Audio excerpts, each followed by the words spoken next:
Atos dos Apóstolos, capítulo 1, versículo 8. Disse Jesus: E recebereis poder, quando descer sobre vós o Espírito Santo, e semeei testemunha em Jerusalém, e em toda a Judéia e Samaria, e até os confins da terra.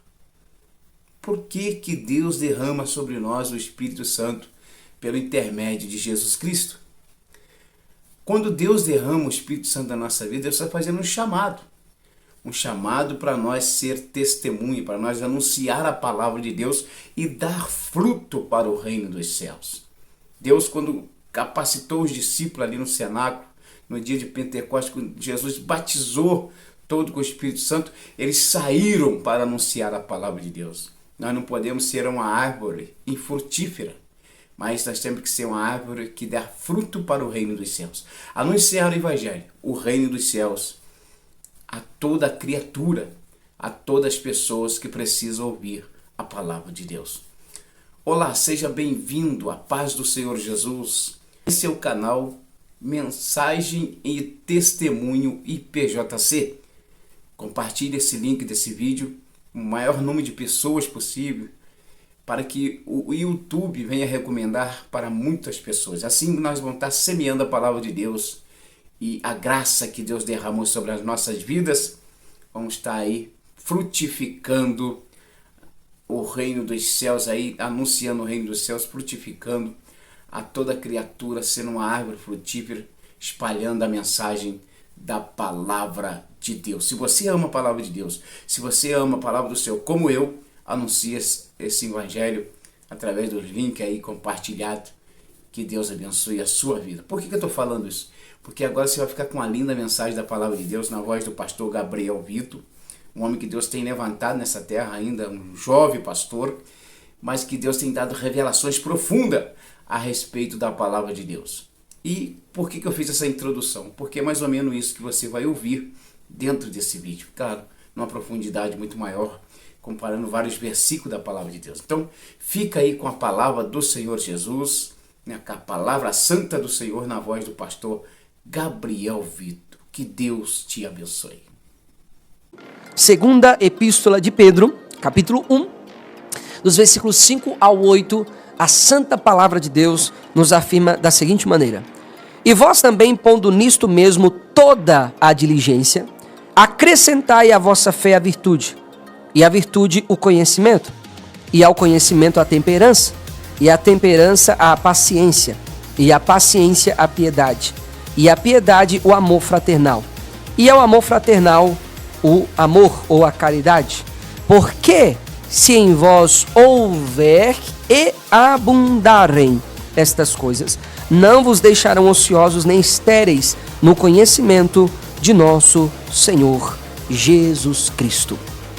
Bendito seja o nome de Jesus. Meus irmãos, nós precisamos, como cristãos, entender que as coisas são definidas aqui nesse mundo. Deixa eu te explicar melhor. A condenação é definida aqui. A salvação é definida aqui. E também o nosso galardão é definido aqui nesse mundo.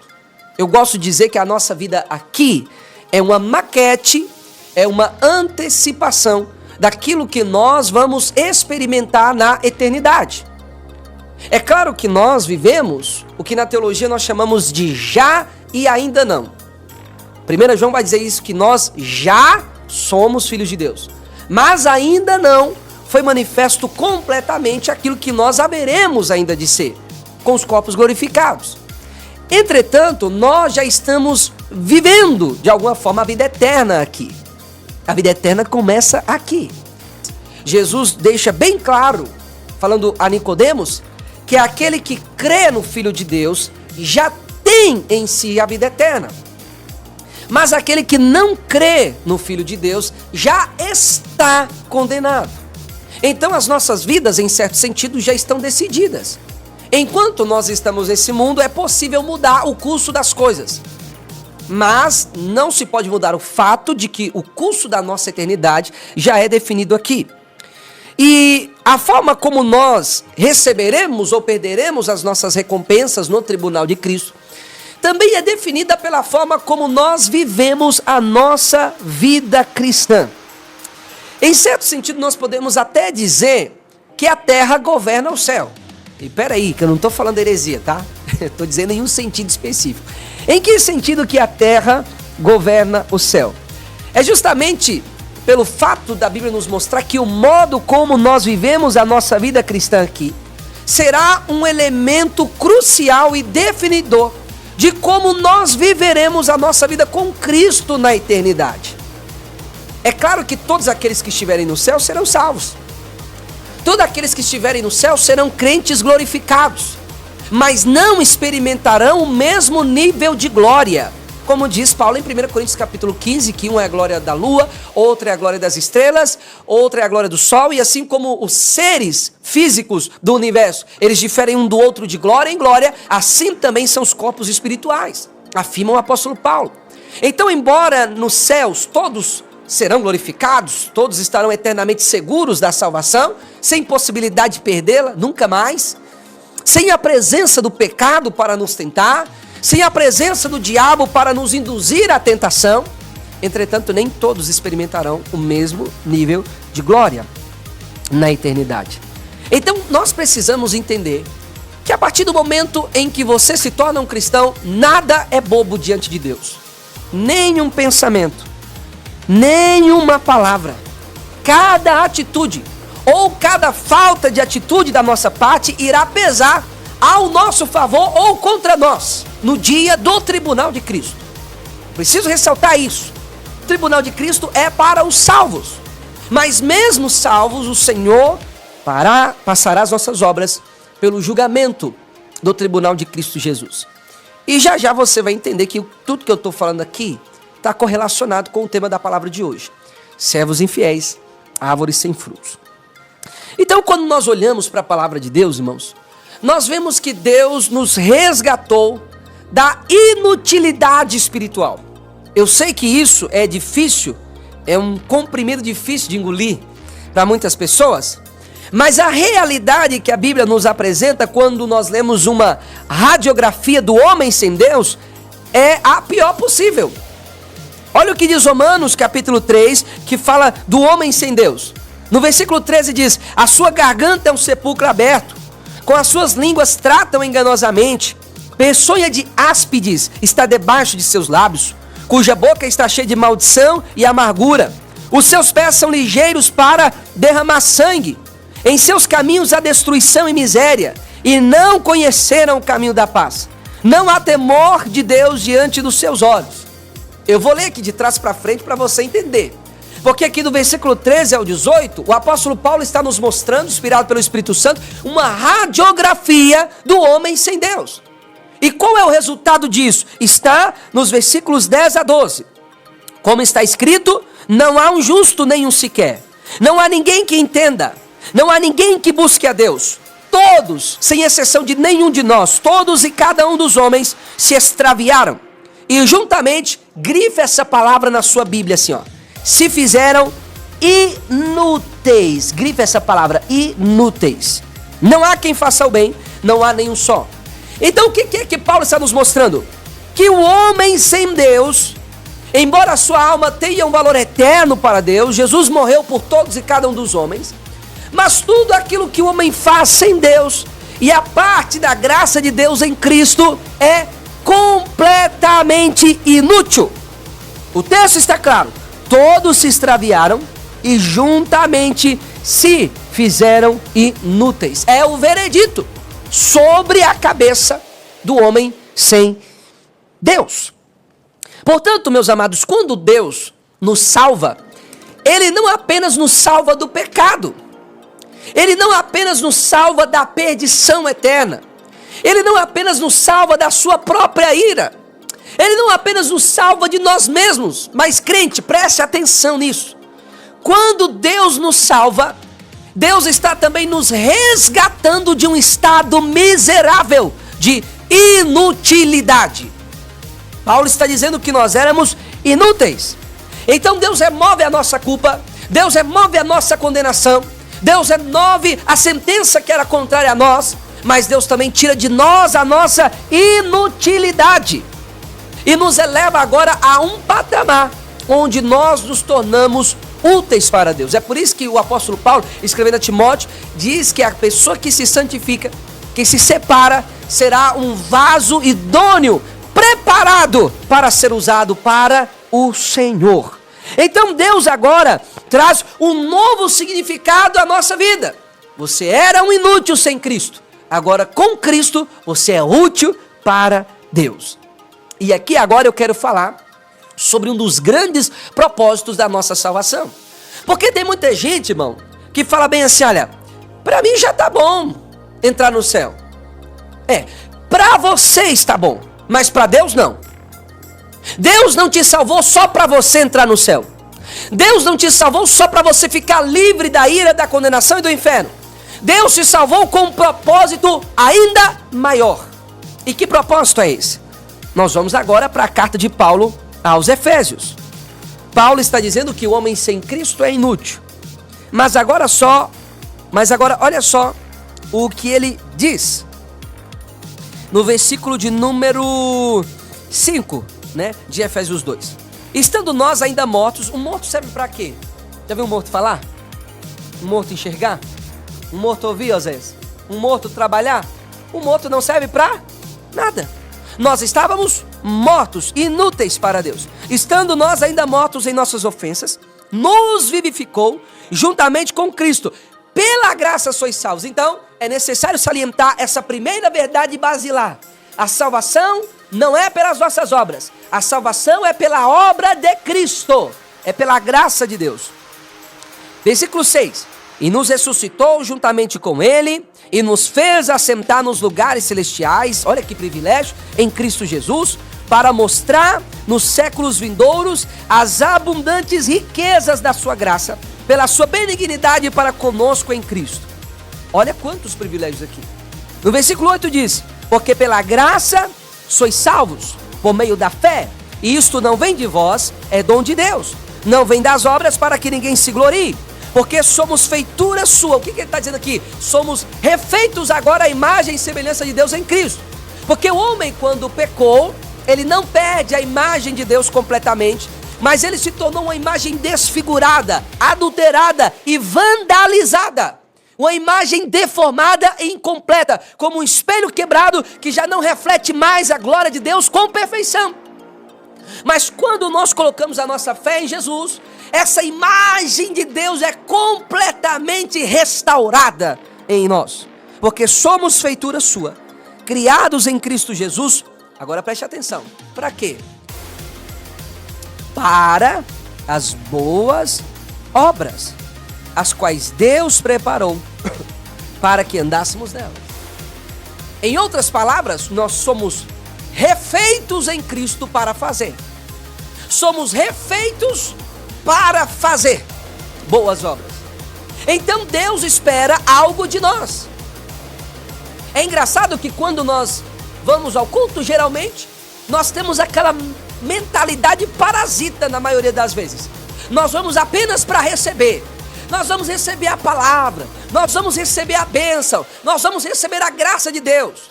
Mas quando você está no culto, é preciso entender que você não vai para assistir o culto. Você vai para prestar o culto. É Deus quem vai para assistir o culto. É você que está no palco. E Deus está na plateia para receber aquilo que você tem para entregar. Porque o culto é a nossa entrega. O culto é algo que nós prestamos a Deus. É claro que quando Deus se agrada do nosso culto, se torna algo recíproco. Porque Deus começa a manifestar a sua glória. Como diz o evangelista Célio, você manda glória para cima e Deus manda glória para baixo, né? Mas o culto é algo que nós entregamos para o Senhor. Então muitas vezes você chega no culto e diz, Senhor, eu vim aqui para receber alguma coisa. Aí Deus diz, beleza, tudo bem, eu também vim aqui para receber alguma coisa. E o que é que você tem para entregar? Então nós devemos parar com essa mentalidade parasita. É claro que no culto nós recebemos? É claro que nós recebemos. Tem dias que nós não temos assim, nosso coração está tão quebrado mesmo, que não temos nada para entregar. Mas nós sempre devemos buscar entregar algo para Deus. É tão bonito, irmãos, quando alguém já está antecipando o culto. É alguém que já está se preparando para esse momento. É alguém que não está tratando com negligência as coisas do Senhor. E aliás, em Jeremias a Bíblia diz que maldito é aquele que faz a obra de Deus negligentemente, ou em algumas traduções, relaxadamente. Parece que virou uma brincadeira. As coisas de Deus a gente faz empurrando com a barriga, faz de qualquer jeito. Meus amados, isso será cobrado de nós no grande dia do tribunal de Cristo. Porque Deus vai avaliar aquilo que nós fazemos, o porquê nós fazemos, mas como também nós fazemos, se fizemos de todo o nosso coração, entregando tudo que é em nós, ou se fizemos de forma negligente, preguiçosa e relaxada a obra de Deus. É pesado, meus amados, o nosso filho. Então Deus espera agora algum retorno. O pastor Valdeci, ele prega uma mensagem, né, Osés? Que ele prega aquela parábola de Jesus mostrando que nós somos as moedas de Deus. E Deus aplica em nós, esperando que nós demos algum retorno. Esperando que nós venhamos ser crentes rentáveis para Deus. Então tem muita gente que está recebendo, ele está engordando, ele é igual o mar morto, né? Só recebe. O mar morto, ele não despeja as suas águas. Ele não deságua em lugar nenhum. Ele é morto porque só recebe. Então tem muito crente que é igual o mar morto, só está recebendo, recebe bênção, recebe cura, recebe porta aberta, recebe milagre, recebe vitória, recebe saúde. Aí não entrega nada, nem para Deus, nem para os outros. E aqui eu quero entrar nesse ponto. Nós somos salvos para quê? Preste atenção. Paulo diz que nós sem Cristo nos tornamos inúteis. Agora, renovados em Cristo, feitos novas criaturas, Deus espera de nós boas obras. Então a vida cristã não é uma temporada de férias. Paulo diz que somos cooperadores de Deus. Paulo diz que nós somos atletas correndo uma corrida. Paulo diz que nós somos soldados em uma guerra. Então a vida com Cristo, meu irmão, é trabalho e trabalho duro. Em João 5,17, Jesus diz assim: o meu pai trabalha até agora e eu também trabalho. Aí tem um monte de crente folgado que quer apenas ir para o céu. Eita vidão, hein? Vida boa, né? Olá, meus irmãos, minhas irmãs, eu sei que vocês estão amando a palavra de Deus. Deus está alimentando aí a sua alma através da palavra do Senhor. Mas uma paradinha rapidinha para você, se você não é inscrito no canal, se inscreva no canal. Deixe o seu like, deixe o seu comentário aí, fala da cidade que você é, pode deixar o seu pedido de oração também, que a gente vai estar orando em seu favor, tá bom? Que Deus te abençoe grandemente a sua vida aí, continua sendo abençoado por Deus através dessa mensagem do Senhor Jesus, através aí desse homem de Deus, pastor Gabriel Bittencourt. Meus amados, a W. Tozer, ele diz em um dos seus livros, que Deus já trabalhava por nós desde toda a eternidade com misericórdias eternas. Quando você lê o plano de salvação, irmão, não foi um rascunho assim que Deus fez de última hora aquele esboço, né? Não. Foi algo planejado antes mesmo da fundação do mundo. Então, antes de você ser gente, antes do mundo ser mundo, Deus já tinha todo um plano preparado para você. Paulo diz aqui que Deus já preparou as boas obras para nós andarmos nela, e isso está preparado desde toda a eternidade. E agora, qual é o grande problema, meus amados? Que Deus proveu a salvação e a solução para a nossa decadência e miséria, e como nós estamos retribuindo a isso. Eu preciso falar isso. Valeu a pena, irmão, Deus perdoar você? Pedro negou Jesus 3 vezes, mas Jesus depois vai dizer 3 vezes para ele: tu me amas? Então faz a minha obra, apacenta as minhas ovelhas, apacenta os meus cordeirinhos. E quando a gente olha a trajetória de Pedro, ele agarrou aquela oportunidade com unha e dente e abraçou a oportunidade que Deus lhe deu. Valeu a pena Deus perdoar Pedro? Sim, valeu. Agora, valeu a pena Deus perdoar você? Valeu a pena Deus colocar você assentado nos lugares celestiais em Cristo? Valeu a pena Deus despejar em você as riquezas abundantes da sua graça? Ah, meus amados, será que a gente tem vivido pelas coisas que realmente valem a pena? Talvez não está valendo a pena o perdão que Deus nos deu, porque nós não estamos... Entenda uma coisa, eu não estou falando de comprar salvação, meu irmão. Não estou falando aqui de pagar o preço para entrar no céu, como tem um hino. Aquilo não é um hino, é uma tragédia, que diz: eu estou pagando o preço para entrar no céu, eu estou pagando. Que ideia é essa, irmão? A salvação é pela graça. Mas o tribunal de Cristo, o que vai ser julgado não é o passaporte, meu irmão. Se você está em Cristo, o passaporte está garantido. O que vai ser julgado é a bagagem que você está levando depois que você entregou sua vida para Jesus. Como é que você está vivendo a sua vida cristã? Uma vez que sou salvo, irmão, eu devo me dedicar totalmente em Cristo. Então eu não estou falando aqui de você fazer boas obras para ser salvo, não, porque você não vai dar conta não, meu filho. A salvação é cara demais. Mas em 1 Tessalonicenses, eu gosto desse texto, no capítulo 1, versículo 3, Paulo diz assim: eu estou lembrando sem cessar da obra da vossa fé. Então não é salvação pelas obras, a salvação é pela graça através da fé. Então são obras que resultam de uma fé verdadeira. Então você não está fazendo obras para ser salvo, você está fazendo obras porque você já é salvo.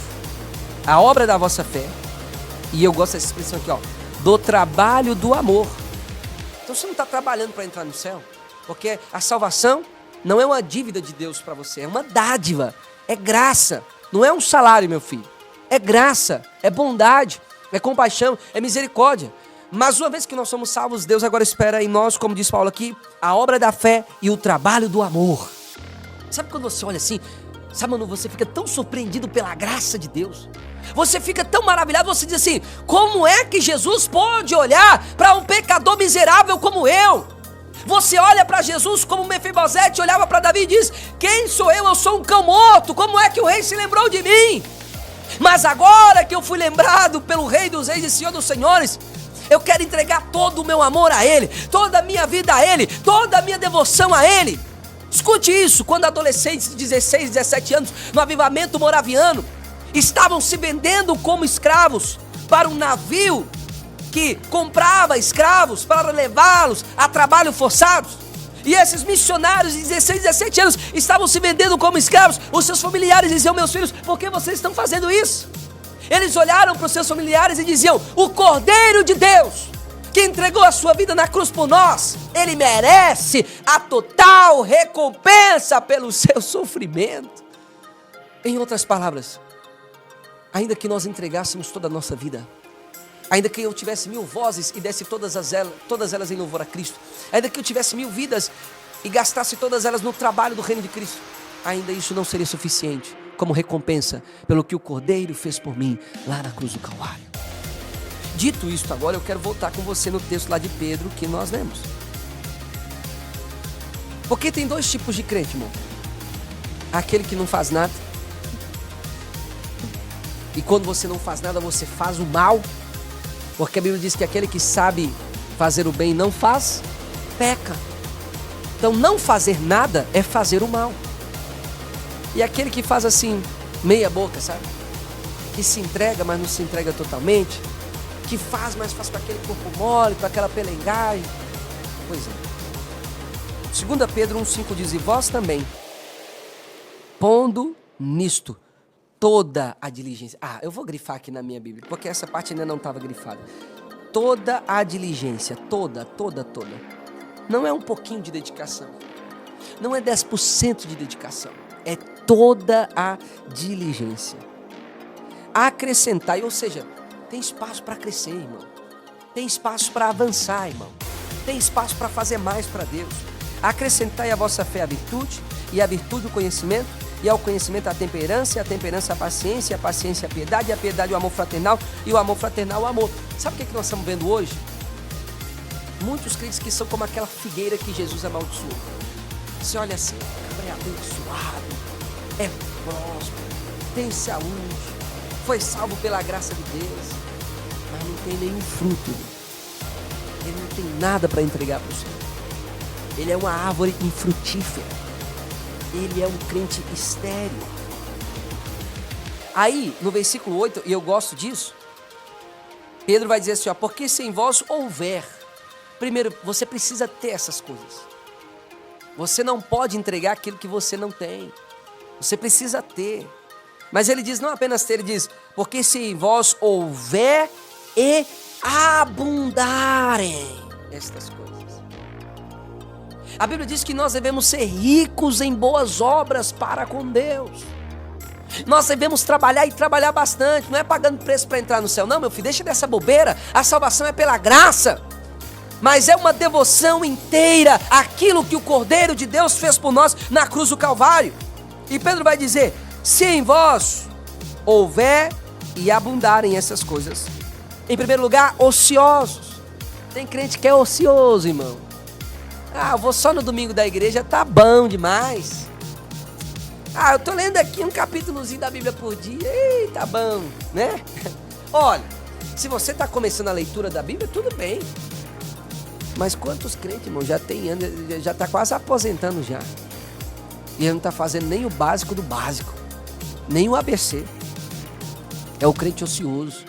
É aquele que faz, mas ele não tem uma entrega total. Ociosos e diz mais, nem estéreis. É lindo quando você lê Salomão elogiando a sua esposa. Ele diz assim: a sua aparência é como a aparência das ovelhas, branquinhas, bonitinhas. Mas ele diz assim: não há estéreis entre elas. Irmão, isso é maravilhoso. A nossa oração, irmãos, deve ser a oração de Raquel. É claro que ela destinou a sua oração à pessoa errada. Ela falou com Jacó, ela devia ter falado com Deus. Mas ela disse assim: dai-me filho, senão morro. Porque ela se sentiu uma mulher inútil porque não podia gerar. É claro que a inutilidade aqui para Deus não está nesse âmbito físico, humano, não. Mas no âmbito espiritual, nós devemos ser pessoas que geram filhos para Deus. Pessoas que dão frutos. Pessoas que não são estéreis no conhecimento de nosso Senhor Jesus Cristo. Aliás, vamos lá para a carta aos Hebreus? Porque a carta aos Hebreus mostra porque que muitos crentes não crescem espiritualmente, não produzem nada para o reino, são servos infiéis. Deus confiou a você tantos talentos, tantos dons, e você está aí enterrando o seu talento, dizendo: eu não vou cantar mais, eu não vou pregar mais, só porque alguém não te cumprimentou com a paz do Senhor. Jesus foi morrer por você. E você não vai louvar mais a Deus, vai sair do coral, não vai mais pregar, não vai mais evangelizar, não vai mais fazer visita, não vai mais ir para a igreja, só porque o irmão não te deu a paz do Senhor. Jesus foi morrer por você na cruz. Olha só o que diz aqui Hebreus no capítulo 5, irmão. Esse texto é muito lindo. Ele diz assim, olha, ele vai falando sobre o ministério sacerdotal de Cristo, fazendo analogia ali com o sacerdócio levítico. Aí quando chega no versículo 11, ele vai dizer assim, do qual temos que dizer. Nós temos mais coisas para entregar para vocês a respeito dessa palavra, que é de difícil interpretação. Porquanto vos fizestes negligentes para ouvir. Porque devendo já ser mestres pelo tempo, aquela pessoa assim, que já está caducando na igreja, já devia ser um mestre da palavra, alguém que domina as escrituras, alguém que é capaz de discipular outras pessoas, alguém que é capaz de fazer discípulos, de ensinar a outros. E eu não estou falando de ser teólogo não, irmão. É aqui, afinidade com a escritura, com a palavra. Aí ele vai dizer assim, vocês já deviam ser mestres pelo tempo, e ainda necessitais de que se vos torne a ensinar, sabe o quê? Os rudimentos da palavra de Deus, o que é o novo nascimento, o que é a salvação, sabe? Isso ainda está tateando nisso, no básico. E vos haveis feito tais que necessitais de leite e não de alimento sólido. Eles não eram, mas eles se fizeram negligentes. Lembra lá do que Pedro diz? Aplique toda a diligência na sua vida espiritual. E a negligência é o oposto da diligência. O pastor Ângelo sempre dizia, irmãos, que o bom é inimigo do melhor. E tem aquele crente assim, o tá bom, crente tá bom. Eu ouvi isso hoje. Lembrei do presbítero Maurílio, né? O pastor Maurílio, que vende aquele tá bonzinho, né? Tem crente que é igual aquele tá bonzinho. Tá bom, tá bom. Tô indo pra igreja aqui no domingo, tá bom. Tô dando meu dízimo, tá bom. Pra que esse negócio de ficar indo na igreja? Pra que esse negócio de ir mais cedo pra orar na quarta-feira, né? Que o pastor Gerson tá falando. Pra quê? Tá bom, 7 horas já tá bom, né? É claro que aqui eu não tô querendo cometer injustiça. Tem gente que não pode, né? É diferente. Mas tem gente que é negligente. Ele pode, mas não faz. É árvore sem fruto. É um servo infiel. Irmão, deixa eu dizer uma coisa. Muita gente às vezes fala assim, Senhor, me dá dons espirituais. E aliás, em 1 Coríntios 14, Paulo vai dizer assim, se você já tem dons, procure abundar nos dons. Se você já fala em línguas, ore para interpretar. Se você prega, ore para você ser um profeta também. Procure abundar nos dons espirituais. Nós devemos procurar, meus amados, dar o máximo de frutos no reino de Deus. Mas tem crente, irmão, que para ele assim tá bom. E ele pede, Jesus me dá dons. Ele pede, Jesus me enche do Espírito Santo. Eu me lembro de uma das aulas da IBESP ali, onde o pastor Eliezer dizia para nós assim: Deus não enche ninguém com seu Espírito Santo para ficar parado. Você quer ser cheio do Espírito Santo? Amém. Mas você quer ser cheio do Espírito Santo para quê? Né? Para continuar vivendo a mesma vida que você está vivendo? Na mesma ociosidade, na mesma preguiça, na mesma esterilidade espiritual? Ah, irmãos, quantos crentes vão passar vergonha diante de Deus naquele dia? Eu não quero passar essa vergonha, sinceramente. Nós podemos fazer melhor, irmãos? Podemos ou não podemos? Irmão, eu li certa vez uma pessoa dizendo assim: se você vai passar o pano na igreja, limpar a poeira, faça de tal maneira que os anjos se admirem do seu trabalho, que os anjos fiquem maravilhados do seu trabalho. Não faz nada meia boca para Deus não, irmão. Não faz nada assim preguiçosamente para Deus não. Pedro está dizendo, Deus não quer que nós sejamos ociosos. Deus não quer que nós sejamos estéreis. Deus quer a totalidade, toda a devoção do nosso ser. Se for para fazer para Deus, faz completo. Não seja aquele crente que chega e diz assim: eu não preparei, eu peço que os irmãos me perdoem. Você está fazendo para os irmãos? É claro que em parte é, né? Que a gente faz para edificar a igreja. Mas primariamente nós fazemos para o Senhor. Quando Caim e Abel chegam para apresentar sua oferta, a Bíblia faz questão de dizer que Abel separou dos primogênitos. Qual é a diferença base lá entre Caim e Abel? É que Caim levou uma oferta, né? Mas Abel levou a oferta. Ele levou o melhor. Ele entregou o seu primogênito.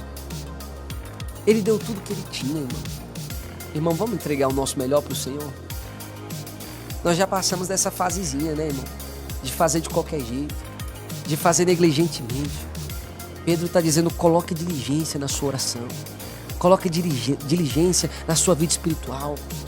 Coloque diligência no seu trabalho para o reino. Coloca fé nisso, coloca paciência nisso, coloca amor nisso, coloca domínio próprio nisso. E cresça na sua vida espiritual. Irmãos, o homem que teme ao Senhor e que tem prazer na sua lei, diz o Salmo de número 1, que ele é como árvore plantada junto a ribeiro de águas. Mas sabe qual é o meu medo? Que tem muito crente que está plantado nesse lugar de excelência, junto a ribeiro de água, mas quando o Senhor procura fruto nele, não tem fruto nenhum. Irmãos, a Bíblia diz que muitos serão envergonhados no dia da vinda de Cristo. E sabe por que eles ficarão com vergonha? E todos nós, é claro, vamos ter um nível de vergonha, mas alguns ainda mais, porque poderiam ter feito algo melhor. Poderiam ter dedicado de forma mais excelente. Se há uma coisa que muitos cristãos não prezam, é pela excelência. E tem muitos cristãos que brigam por aqueles que fazem de forma excelente. É claro que a excelência não é tudo. É claro que a técnica não é tudo. É claro que o estudo não é tudo. Mas é grande parte. É grande parte. Então nós devemos imitar a excelência de muitos irmãos. Devemos imitar a excelência daqueles que se dedicam para fazer a obra de Deus. Que Deus em Cristo nos ajude, que Deus seja glorificado pela sua palavra. Que possamos ser servos fiéis. Que possamos ouvir do Senhor naquele dia, servo bom. Não tem servo perfeito, mas tem servo bom. Servo bom e fiel. Entra para o gozo do teu Senhor. Lembre que nós somos salvos para produzir algo para Deus. Quando você vem para o culto, não é só você que vem para buscar alguma coisa, mas nós também devemos entregar algo para Deus. Eu encerro com mais uma frase do pastor Jefferson. Ele conta que quando Jesus encontra os discípulos ali depois da ressurreição, né? E Jesus opera aquele milagre de mais uma pesca maravilhosa. Jesus, ele abençoou os discípulos, tinha pão e peixe na brasa e tinha mel. Coisa de primeira, né? Mas antes Jesus pediu dos discípulos o peixe. E o pastor diz, Jesus quer te abençoar, mas ele quer teu peixe. O Senhor quer te abençoar, irmão, mas entrega teu peixe. Entrega o teu melhor para o Senhor. Quem recebe essa palavra aí? Dá um amém aqui nos comentários. Se você recebe essa palavra, diz amém. Se você recebe essa palavra e diz, Senhor, eu quero ser um crente mais diligente, coloca aqui nos comentários, diga, eu quero ser um crente mais diligente, eu quero ser um crente melhor, eu quero me aplicar às boas obras, eu quero fazer tudo aquilo que tiver ao meu alcance no reino de Deus, porque eu quero produzir frutos para o Senhor. Que esse seja o desejo do meu e do teu coração nessa noite, em nome de Jesus. Eu tenho certeza que Deus falou contigo através desta palavra. Eu não tenho dúvida, porque a palavra do Senhor ela não volta vazia. E você compartilhou aí o link, você compartilhou aí esse vídeo para mais pessoas, se inscreveu, deixou o seu like. Que Deus te abençoe a sua vida, tá bom? Que Deus te abençoe. Eu tenho certeza que essa palavra vai ficar aí germinando, é uma palavra como semente, né, jogada aos corações. Em Marcos 4, a palavra do Senhor diz que Jesus comparou a palavra como a semente que o semeador saiu semeando, né? Então, essa palavra vai germinar aí no seu coração, vai crescer. Eu tenho certeza que vai dar muito fruto e você vai ser uma árvore frutífera. Você vai ser uma árvore, não é um servo inútil, né? Mas um servo útil para a obra do Senhor Jesus. Que Deus abençoe, que Deus ilumine o seu coração, que Deus abençoe toda a sua família. Que a graça do Senhor Jesus esteja aí derramando sobre as suas vidas, no seu local de trabalho, na sua vida espiritual, na sua vida conjugal, na sua vida financeira, física. Que o Senhor possa alcançar a sua vida por completo. Porque a Bíblia diz, bem-aventurados aqueles que ouvem a palavra do Senhor e guardam no seu coração. E eu tenho certeza que você guardou, que você sentiu a presença de Deus através aí dessa mensagem poderosa. Que Deus te abençoe e até o próximo vídeo. Em nome de Jesus.